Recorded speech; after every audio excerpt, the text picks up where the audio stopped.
शहनवाज हो या सोहन, अगर कोई भी गलत करता है तो उससे अपने सामने सीएम योगी आदित्यनाथ खड़े होते हुए ही दिखाई देंगे। शहनवाज ने नर्स के साथ क्या किया ये बताने की जरूरत नहीं है, लेकिन सीएम योगी ने शहनवाज के साथ क्या किया, बीते 48 घंटे में क्या ऐसे बड़े फैसले थे जिसको सुनकर शहनवाज खुद रोने लग गया। पुलिस ने शहनवाज के साथ क्या किया, आज इसी मुद्दे पर विस्तार से बात करेंगे। मेरे साथ मेरे सहयोगी अभिषेक मौजूद हैं। अभिषेक, शहनवाज ने नर्स के साथ क्या किया है ये आज पूरा देश जानता है, लेकिन मेरा सवाल आपसे यह है कि पुलिस ने अब शहनवाज पर क्या शिकंजा कसा है? सीएम योगी की पुलिस ने अब क्या शहनाज को ऐसा समझाया है कि मेरे ख्याल से शहनाज की अब 7 पुश्तें, आने वाली 9 पीढ़ियां भी याद रखेंगी कि गलत नहीं करना है। मुरादाबाद में हुआ था नंदनी ये केस ना।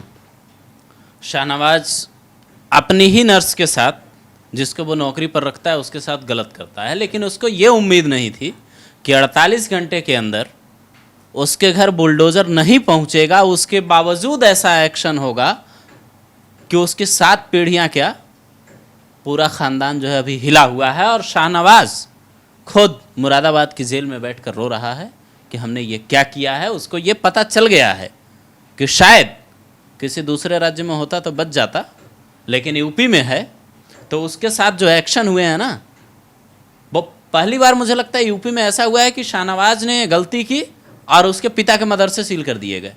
ख़ानदान पे, पूरे परिवार पे एक्शन किसी भी केस में जल्दी नहीं होता है। ये तभी होता था जब लॉरेंस टाइप के लोग हों, जब और दूसरे टाइप के माफिया हों, मुख्तार टाइप के लोग हों, अतीक टाइप के लोग हों। लेकिन ये शहनवाज वाले केस में पहली बार हुआ है कि उसके पिता के बनाए गए मदरसे और उसको सील क्यों किया गया है उस पर आएंगे। लेकिन 8 ऐसे एक्शन लिए हैं योगी की पुलिस ने जिसको सुनकर शहनवाज थर थर कांप रहा है। आपने जैसे बताया कि उसके पिता का मदरसा सील हुआ, गुनाह तो शहनवाज ने किया है, लेकिन पिता का मदरसा सील क्यों किया गया है फिर? हाँ, यही तो बात है नंदनी कि सबसे पहले उसकी गिरफ्तारी जब हुई शहनवाज की, उसके यहाँ जो एक और नर्स थी और वार्ड बॉय की, तो उसके बाद क्या हुआ कि इसका जो हॉस्पिटल था ABM, उसको सील कर दिया गया। उसके बाद राजस्व विभाग को ये ऑर्डर मिला था बाकायदा। SDM इस बात की जांच कर रहे थे कि जो शहनवाज है इसने हॉस्पिटल कहाँ के पैसों से बनवाए हैं, इसका फैमिली बैकग्राउंड क्या है। तो उसके बाद इनको पता चला कि शहनवाज का जो पिता है कारी सगीर, वो 2 गांवों में मदरसा चला रहा था। एक राजपुर केसरिया गांव में 2 मदरसे थे और जटपुरा गांव में 1 मदरसा था। जब जांच हुई तो पता ये चला कि ये जो मदरसे थे 2.5 बीघा सरकारी जमीन पर कब्जा करके बनवाए गए थे। अब कब्जा तो हटना ही था, लेकिन इस केस से कनेक्शन ये निकला कि उसका बीमार पिता जब कभी मदरसे नहीं चला पाता था, जब वो घर बैठा होता था तो शहनवाज ही उसको चलाता था, वहां से भी इसकी कमाई होती थी। मदरसा सील हुआ है तो अब सवाल वहां पे पढ़ने वाले बच्चों पर भी खड़े होंगे कि अब अगर मदरसा बंद हो चुका है अभिषेक, तो अब वहां पे पढ़ने वाले बच्चों का आगे क्या होगा? हाँ, इस सवाल पे नंदनी आएंगे, लेकिन जो हम लोग एक बात कर रहे थे सबसे पहले कि योगी की पुलिस ने एक्शन क्या क्या लिया है, वो 48 घंटे में लिए गए 8 एक्शन पर 1 मिनट में बताता हूं मैं कि एक्शन क्या क्या हुए हैं, फिर बच्चों पर आते हैं कि उनका क्या होगा। तो सबसे पहले इसकी गिरफ्तारी हुई, उसके बाद हॉस्पिटल सील हुआ। ये आप नॉर्मल स्टेट में देख सकते हैं, यही कार्रवाई होती है। लेकिन इससे एक कदम आगे बढ़कर राजस्व विभाग को आदेश दिया गया इसकी पूरी कुंडली खंगालो। उसके बाद SDM टीम बनाते हैं। चौथा बड़ा एक्शन देखिए आप कि SDM पूरी टीम बनाते हैं कि शहनवाज एंड फैमिली का पूरा बैकग्राउंड खंगाला जाए और ये पता किया जाए कि ये लोग पैसा कमा कहाँ से रहे हैं। उसके बाद ये पता चलता है जांच में कि शहनवाज के पिता जो थे, जो हैं, साल 2010 और 15 में प्रधानी का चुनाव लड़ा था।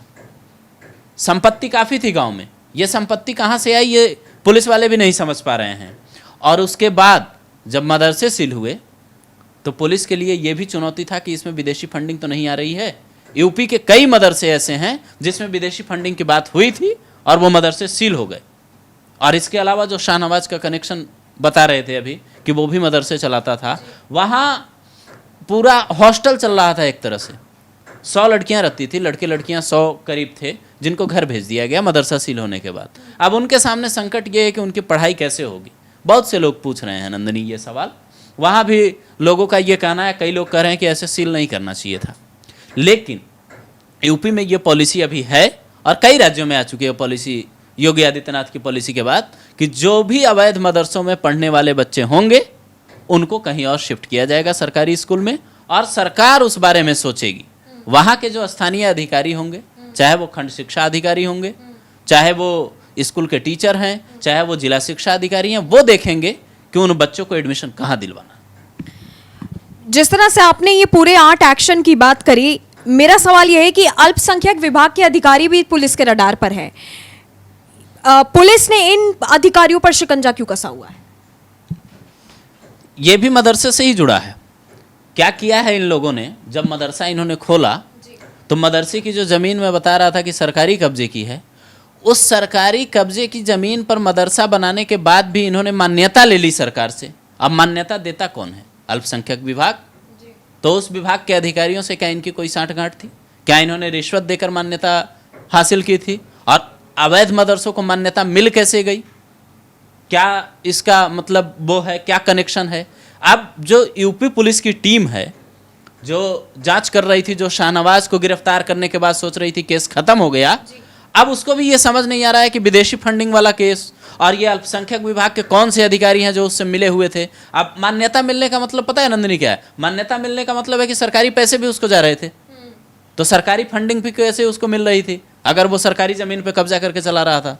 तो ये बहुत सारे सवाल हैं इस केस में। अब ये सिर्फ एक मामला, नर्स वाला मामला नहीं रहा, अब ये ऐसा मामला हुआ कि एक गलती की वजह से उसकी पूरी पोल खुल गई है और अब उसके बाद एक के बाद एक्शन लगातार हो रहे हैं। ये ऐसा नहीं है कि शाहनवाज के जेल जाने के बाद फाइल बंद हो जाएगी। ये ऐसा लग रहा है कि अभी और भी कई राज खुलने बाकी हैं। ये मुझे ऐसा लग रहा है अभिषेक कि अभी तो शाहनवाज पे जो शिकंजा कसा है वो अलग कसा है, और इसके बाद मेरा एक आखिरी सवाल आपसे ये है कि इस केस में आगे क्या कार्रवाई होनी है, क्योंकि जिस तरह से आपने कहा सवाल पे सवाल निकलेंगे ही निकलेंगे, और अभी अधिकारियों पर भी शिकंजा कसा हुआ है, तो अभी सवाल भी ये खड़ा होगा कि जब आपको पूरा ही ये बैकग्राउंड पता था तो आप किस यहाँ पे सरकारी पैसा वहां तक जा रहा था, आगे क्या इस केस में कार्रवाई होगी? नहीं, सवाल तो ये भी है ना नंदनी, आगे तो देखिए यही होना है इस केस में कि शाहनवाज ऑलरेडी अरेस्टेड और उसके साथ के लोग अरेस्ट हैं जो इस पाप में शामिल थे। लेकिन अब सवाल ये है इस कार्रवाई पे कि इसके बाद जो इसके मदरसे के कनेक्शन खुल रहे हैं, जो भी अवैध गतिविधियां अगर कुछ चल रही थी या विदेशी फंडिंग अगर मिल रहा था, तो फिर शाहनवाज के पिता की भी गिरफ्तारी होगी, जो लोग उसमें शामिल होंगे उनकी भी गिरफ्तारी होगी। और ये तो बड़ा सवाल ये है ना कि आपको अल्पसंख्यक विभाग के जो अधिकारी थे उन लोगों पे भी शिकंजा कसना चाहिए। फिर आखिर आप मान्यता कैसे दे सकते हैं? ये मतलब ये वो वाली बात है कि आप गलत कर रहे हैं और सरकारी लोग ही उसको बढ़ावा दे रहे हैं। जी बिल्कुल, और जिस तरह से अब शाहनवाज की गिरफ्तारी तो हो चुकी है, और जिस तरह से अभिषेक ने जितने भी 8 बड़े एक्शन का जिक्र किया, इसके बाद बेशक कई ऐसे सवाल हैं जो निकलेंगे। लेकिन खैर, उत्तर प्रदेश में जो गलत करेगा, जैसे कि सीएम योगी आदित्यनाथ हमेशा कहते हैं कि अगर एक चौराहे पे लड़की से गलत करोगे तो दूसरे चौराहे पे यमराज जी खड़े मिलेंगे। ये हर बार सीएम योगी महिलाओं को, चाहे उसमें महिलाएं शामिल हो, चाहे लड़की हो या चाहे नाबालिग लड़की हो, सीएम योगी आदित्यनाथ, मैं ये कहूंगी अभिषेक, की महिलाओं का भरोसा टूटने नहीं देते। बीते दिनों लगातार 3 जगह पर बुलडोजर चला, और अब शाहनवाज के घर पर, हालांकि उसके पिता का जिस तरह से मदरसा सील किया गया, अब आगे इस केस में किस तरह की कार्रवाई होती है ये देखने वाली बात होगी। आपका हमसे अगर कोई सवाल है तो आप हमें नीचे कमेंट सेक्शन में कमेंट करके बता सकते हैं।